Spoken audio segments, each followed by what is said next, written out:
پاک باز عبداللہ۔ عبد المطلب کے ایک چھوڑ 10 بیٹے تھے، مگر ان سب میں دلکش، وجیحہ اور شکیل یہی عبداللہ تھے جن کے ذبح کرنے کے لیے باپ نے چھری ہاتھ میں سنبھال لی تھی۔ چہرہ ابو لہب کا بھی سرخ تھا، مگر انگارے کی طرح لال ببو کا، جس کو دیکھ کر طبیعت کو انس نہیں الٹی وحشت ہوتی تھی۔ عبداللہ کی صورت میں بلا کی جاذبیت اور دلکشی تھی۔ ان کی پیشانی میں ایک عجیب چمک تھی جو قریش کے کسی نوجوان کی پیشانی میں نظر نہ آتی تھی۔ ان کا ماتھا سچ مچ نور کا تڑکا تھا جس میں بہت سی صبح مسکراتی تھی۔ ایک دن دوپہر کے وقت ایک قریشی چرواہا گھر بھاگا ہوا آیا اور اپنے گھر والوں سے کہنے لگا کہ میں نے آج ایک عجیب بات دیکھی ہے۔ اسی کے کہنے کے لیے میں جنگل سے بستی میں آیا ہوں۔ ابھی تھوڑی دیر ہوئی میں بکریاں چرا رہا تھا۔ عبد المطلب کا بیٹا عبداللہ ہمارے قریب سے گزرا۔ سخت دھوپ پڑ رہی تھی، مطلع بالکل صاف تھا، سورج کی کرنیں جسموں کو جھلسیں دیتی تھی۔ اتنے میں کیا دیکھتا ہوں کہ عبداللہ کے سر پر بادل کا ٹکڑا سایہ کیے ہوئے ہے اور وہ ابر پارہ اس کے ساتھ ساتھ چل رہا ہے۔ لوگ مسکرانے لگے کہ چرواہا خواب دیکھ کر آیا ہے یا اس کی آنکھیں دھوپ میں چندیا گئی ہے اور اس نے کچھ کا کچھ دیکھ لیا۔ سب نے لڑکے کی بات ہنسی میں اڑا دی۔ چرواہا اس پر جھنجھلا کر بولا، آپ مجھے جھوٹا سمجھتے ہیں؟ میری آنکھوں کو ذرا سا بھی دھوکہ نہیں ہوا۔ آپ کو یقین نہ آئے تو کعبہ کا پردہ تھام کر اسی بات کو دہرا دوں یا لات و حبل کے مقدس پیر کو چھو کر قسم کھا لوں۔ بات واقعی بہت زیادہ عجیب ہے، پر میں اپنی آنکھوں کو آخر کس طرح جھٹلا دوں؟ اس پر ایک بوڑھا عرب کمان پر کہنی کا زور دے کر بولا، ہمارے خدا لات و عزا گرمی میں جلتے رہتے ہیں اور ان بادل کے کسی ٹکڑے کو ان پر سایہ فگن ہونے کی توفیق نہیں ہوتی، حالانکہ یہ اصنام ہماری حاجت روائی کرتے ہیں۔ انہی کے دم سے مکہ کے کھجور سرسبز ہے اور طائف کے سبزہ زار لہلہاتے ہیں۔ لڑائیوں میں یہی معبود ہماری مدد کرتے ہیں۔ یہ عبد المطلب کا بیٹا کیا لات و حبل سے بھی زیادہ مقدس اور پہنچا ہوا ہے؟ اس کل کے لونڈے کی باتوں میں ہم جہاں دیدہ لوگ نہیں آ سکتے۔ سب ہنسنے لگے۔ چرواہا کھسیانہ ہو کر جنگل کو لوٹ گیا۔ مکہ کا ماحول فواحش اور بدکاریوں کا ماحول تھا، مگر عبداللہ کی طبیعت کا شروع ہی سے پاک بازی اور نکوکاری کی طرف میلان تھا۔ خانہ کعبہ کا طواف کرتے، برہنہ عورتوں کی چہچل سنتے ہی وہ آنکھیں بند کر لیتے۔ جوانان قریش کی رنگ رلیوں سے ان کی طبیعت یکسر بیزار تھی۔ ان کے ساتھی چھیڑتے تھے کہ عبداللہ کو تو چوڑیاں پہن کر اور دوپٹہ اوڑھ کر گھر میں بیٹھ جانا چاہیے۔ جوان مردوں کی سی ترنگیں عبد المطلب کے اس شرمیلے فرزند میں نہیں پائی جاتی۔ جوانی میں راہبوں اور بدطریقوں کی طرح زندگی گزارنا بہت بڑی حماقت اور بد توفیقی ہے۔ یہی تو لطف کرنے اور مزے اڑانے کے دن ہیں۔ آہ بیچارے عبداللہ کی جوانی، خشک، بے مزہ، لذتوں سے خالی، دن سے زیادہ راتیں بے کیف، گویا کہ اس چمن میں بہار ہی نہیں آئی۔ عبداللہ ایک دن مکہ کے گلی سے گزر رہے تھے۔ راستے کی گرد پر اونٹوں کے پیروں کے نشان ابھرے تھے، جیسے ابھی ابھی کچھ اونٹ ادھر سے گزرے ہیں۔ عبداللہ کی آنکھیں انہی نشانوں پر جمی تھی کہ ایک ہی ایک مکان کا دروازہ کھلا۔ عبداللہ نے دیکھا تو مرالخشیمہ کی جوان لڑکی دروازے کا پٹ کھولے کھڑی تھی۔ جوانی، حسن و تناسب، بچپن، موزونیت، لڑکی سر سے پیر تک دلکشی اور رعنائی کی تصویر تھی۔ لڑکی نے اشارہ کر کے عبداللہ کو روکا اور اپنی ہوسناک خواہشوں کا پیام دیا۔ یہ حسن و جوانی کی طرف سے پہل ہو رہی تھی، رعنائیاں خود اقدام کر رہی تھی۔ عبداللہ کے سینے میں جوان دل تھا، گرم ولولوں سے دہکا ہوا۔ نفس نے ابارنا چاہا کہ ایسے رنگین مواقع روز روز میسر نہیں آتے۔ اس حسینہ کی طرف قریشی نوجوانوں کی ٹولیاں مائل تھی، ہر کوئی اس کے لیے اپنی مٹھی میں دل دبائے پھرتا تھا، اور تیری جانب وہ آپ ہی آ بڑھ رہی ہے۔ دیکھنا، چوکنا نہیں، غفلت نہ کرنا۔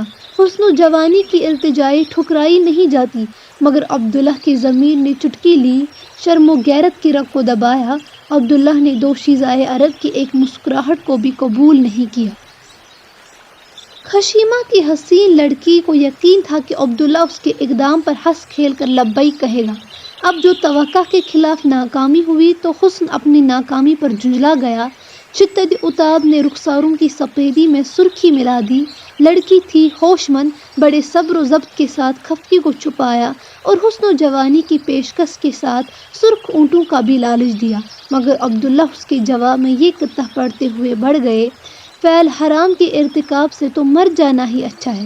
حلال کو میں بے شک پسند کرتا ہوں، مگر اس کے لیے اعلان ضروری ہے۔ تم بہکاتی اور فسلاتی ہو، لیکن شریف آدمی پر اپنے دین اور عفت کی حفاظت لازم ہے۔ لڑکی دیکھتی کی دیکھتی رہ گئی۔ عبداللہ کے نقش قدم بس وہاں دکھائی دیتے تھے، وہ حوصناکی کو دھتکار کر چلے گئے تھے۔ عبد مناف کے گھرانے میں شکار کا گوشت آیا، دیگچی چولہے پر چڑھی ہے، ایک بوڑھی عورت لکڑی کے کفگیر سے دیگچی کے پانی کو چلا رہی ہے، کھانے کے انتظار میں گھر کے لوگ زمین پر بیٹھے ہیں، مٹی کے بڑے بڑے پیالے ان کے آگے رکھے ہیں۔ آپ نے عبد المطلب کے یہاں کیا جواب بھجوایا؟ ایک ادھیڑ عمر کے عرب نے پوچھا۔ میں بالکل رضامند ہوں، بس ذرا ایک دو دن میں میرے چچا نخلا سے آ جائے، ان سے اور مشورہ کر لوں، بڑے بوڑھوں کا مشورہ اچھا ہوتا ہے، بوڑھے نے جواب دیا۔ میں کہتا ہوں اس نیک کام میں دیر کرنا مناسب نہیں۔ عبد المطلب کے بیٹے عبداللہ کے لیے مکہ میں لڑکیوں کی کمی نہیں، لوگ تمنائیں کر رہے ہیں کہ کیسے ہی ہماری لڑکی کا عبداللہ کے ساتھ رشتہ ہو جائے۔ عبداللہ جیسا لڑکا چراغ لے کر ڈھونڈو گے تو بھی سارے عرب میں نہ ملے گا۔ اس کا گھرانہ قریش کا سب سے محترم گھرانہ ہے، اس کے باپ عبد المطلب سید القریش ہے، اور ان کا یہ شرف کیا کم ہے کہ چاہے زمزم جسے عمرو بن حرز جہمی نے بند کرا دیا اور کسی کو یاد بھی نہ رہا کہ یہاں اس کا نام کا کوئی کنواں بھی تھا، عبد المطلب نے اپنے بیٹے حارث کو لے کر کھود نکالا۔ ابن جلدی کرو، آمنہ کی تقدیر کے ستارے کو جلد چمکنے دو۔ بات طے ہو گئی۔ عبد المطلب کے یہاں جواب بھجوا دیا گیا کہ ہمیں یہ رشتہ منظور ہے۔ دونوں طرف خوشی ہونے لگی۔ عبداللہ باپ کا چہیتا اور ذبیح بیٹا تھا، جس کی شرافت اور نکوکاری کی قریش قسم کھاتے تھے، اور بی بی آمنہ اپنے گھرانے کی چشم و چراغ تھی، عفت و حیا کا مجسمہ، پاکیزگی کا پیکر۔ عرب کی عورتیں میلوں میں بے باکی کے ساتھ شریک ہوتی، قریش کی بزم ناؤ نوش کو گرماتی، مگر آمنہ کی جبلت ان سب سے جدا اور منفرد تھی۔ وہ اپنے عزیزوں سے بات کرتے شرماتی، سر سے دوپٹہ ڈھلکنے نہ پاتا۔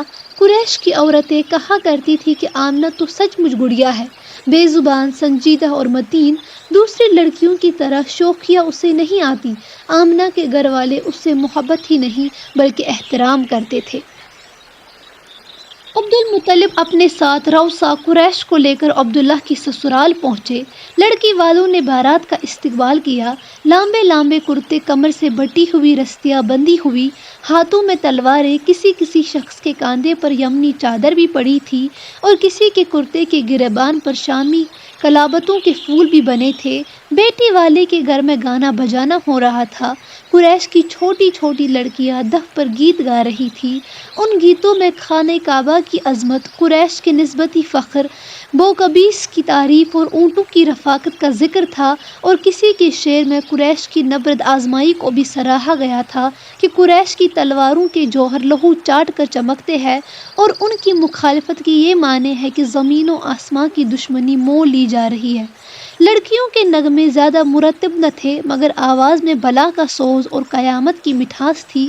عرب جھومے جا رہے تھے، اور ان زمزموں کی بدولت خوشی اور دوبالا ہو گئی تھی۔ نغمہ مسرت کی تخلیق کرتا ہے اور اس کے زیر و بم سے خوشی پھوٹتی ہے۔ عرب کے قدیم طریقہ نکاح کی رسم ادا ہوئی۔ انتہائی سادگی کے ساتھ اعلان ہوا کہ عبداللہ بن عبد المطلب اور آمنہ بنت وہب ایک دوسرے کے نکاح میں آ گئے۔ عبد المطلب کو لوگوں نے مبارکباد دی۔ سید القریش نے اظہار شکر کے لیے آسمان کی طرف دیکھا۔ دو تقدیروں کے ستارے مل گئے اور دو زندگیاں ایک دوسرے کی شریک بن گئی۔ آمنہ رخصت ہو کر سسرال آئی۔ اقبال مند بہو کا گھر والیوں نے استقبال کیا، بلکہ اس کی راہ میں آنکھیں بچھا دیں۔ ہر کسی کی زبان پر تھا کہ دلہا دلہن کا ایسا خوش نصیب جوڑا آج تک دیکھنے میں نہیں آیا۔ عبداللہ آفتاب تو آمنہ مہتاب ہے، دونوں نیک اور شرمیلے، شرافت و غیرت کے نمونے۔ ایک دوسرے کا جواب، اسے چھپاؤ اور اسے نکالو۔ عبد المطلب نے عزیزوں، رشتہ داروں اور دوستوں کو کھانا کھلایا۔ بڑی بڑی دیگچیوں میں شوربہ بھرا تھا، اس میں روٹیاں ٹکڑے کر کے بھگو دی گئی۔ یہ عربوں کا محبوب کھانا سرید تھا۔ بڑے بڑے طباقوں میں سرید نکالا گیا اور کئی عرب ایک طباق کو لے کر بیٹھ گئے۔ آپس میں ہنسی مذاق کی باتیں بھی ہوتی جاتی تھیں۔ یہ اس اونٹ کا گوشت ہے جو یمن سے لوبان، نجور اور عطریات لے کر آیا تھا۔ ہاں، جب ہی تو یہ گوشت خوشبودار ہے۔ ابو قاریہ، اس ہڈی کو دیکھو، تلوار کی طرح تیز ہے۔ اس اونٹ کے باپ دادا شاید حدادی کا پیشہ کرتے تھے۔ آہستہ بات کرو ولید، یہ عبد المطلب کا گھر ہے، کیمیا کے بیٹے رضاء کا شراب خانہ نہیں ہے، وقار و متانت ہاشمی گھرانے کا شعار ہے۔ عبد المطلب نے عبداللہ اور دوسرے بیٹوں کو ساتھ لے کر کعبے کے طواف کیے۔ طواف شکرانہ، اس میں محبت، عقیدت اور دلی جوش بھی شریک تھا۔ کعبہ کی مندروں پر خوبصورت کبوتر بھی رقص کر رہے تھے، گویا کہ طواف کرنے والوں کا ساتھ دے رہے ہیں اور زبان حال سے کہہ رہے ہیں کہ ہمیں بھی اس خوشی میں برابر کا شریک سمجھو۔